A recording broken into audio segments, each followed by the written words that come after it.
Hello, everybody. This is Justin from the State Charts. Today, joining me is Bert Monro from Cora Gold. Welcome, Bert. Thanks for joining me today. Hi, Justin. Great to be on the show. Thanks for having me. Okay, Bert, for those who don't know anything about Cora Gold, can you just give us a brief overview of the company and your projects? Sure. Cora Gold is an AIM-listed gold company, very much focused in West Africa. Our primary asset is called the Cora Gold Project. It's in southern Mali. It is an open pit oxide focused mining operation, or will be a mining operation. It's got 1 million ounces of gold in the ground. Currently, we're just updating a feasibility study on the project, looking to be moving into construction later this year on it. Additionally, we have a second project called Medina Fulbe, which is in Senegal, in the Kenieba window area of far eastern Senegal, which is obviously arguably one of the most prolific gold belts in Africa over the last 20 years or so. So in amongst the midst of many significant operating gold mines. So yeah, that's our package of permits is in West Africa. So yeah, an exciting group of licenses. Okay, so just moving on, significant shareholders. Obviously, there's a lot of significant shareholders on the register. With I know nearly 65% in tight hands. Paul Quirks is a non-executive director. Has got direct and indirect via First Island Trust. If you just run us through those significant shareholders. Yeah, sure. No, look, Cora's been really fortunate over the years to have benefited from not only, I guess, very loyal and supportive shareholders, but also shareholders with a very deep knowledge of the mining sector. So yeah, you mentioned obviously the Quirk family. Paul sits on our board as a non-exec, which is great.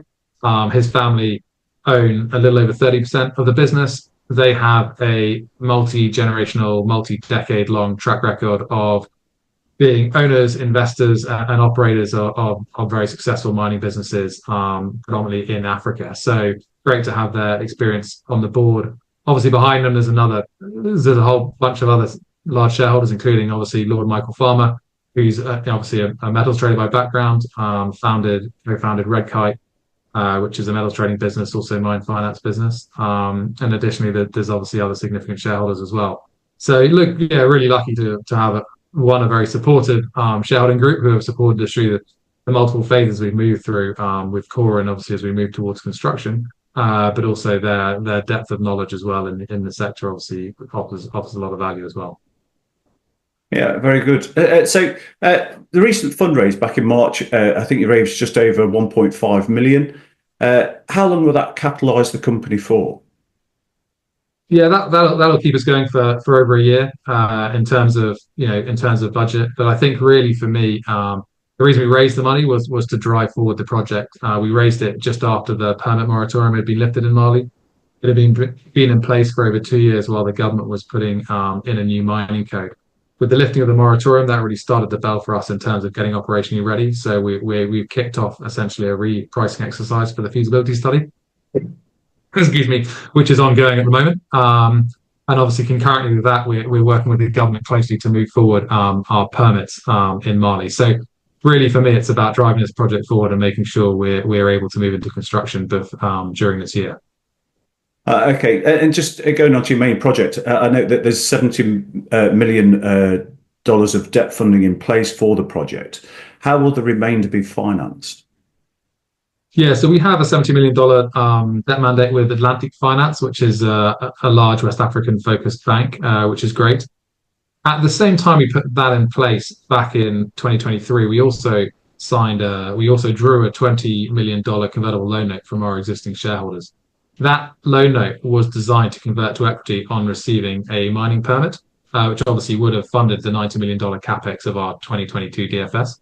Ultimately, we repaid that loan note to our shareholders whilst we're waiting for the permit moratorium to lift. So I think that hopefully gives your listeners, viewers, to I guess an understanding of the fact that we've got that backing and support of our significant shareholders to fully finance the project. Until the current DFS is completed, obviously I can't give a final capex number for the project and obviously a total number that we will be looking to finance.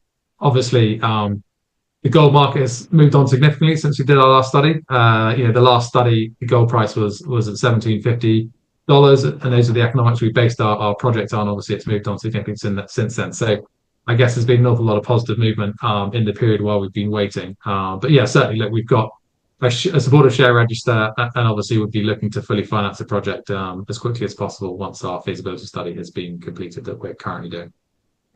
Okay, sounds very positive. Just going on to the project. So when would you anticipate first data production? I appreciate it's a mining, so nothing's set in stone as such for now, but just an indication of when that might be. It all really weighs on obviously when we can get our mining permit. So obviously, the moratorium is lifted. We're working with the government to move our mining permit process forward as quickly as possible, which has been going very positively. I was in Mali earlier this month, which was great, and obviously looking to do further trips out there soon. Ultimately, the construction timeline is an 18-month to 21-month period, depending on when you're looking at sort of including commissioning and ramp up and other factors. So really for us, it's about getting the permit and the feasibility done as quickly as possible, and obviously completing financing and moving into construction. And then obviously we'll be, give or take 18 months away from production at that phase. So obviously we are looking to try and be in construction this year. That's certainly my target.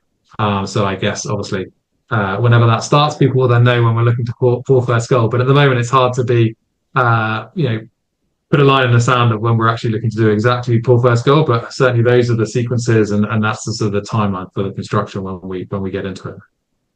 Okay, great. And what sort of news flow can investors expect to receive over the next few months? Obviously, there's going to be the DFS and the mining license, which is going to be key catalyst for shareholder value.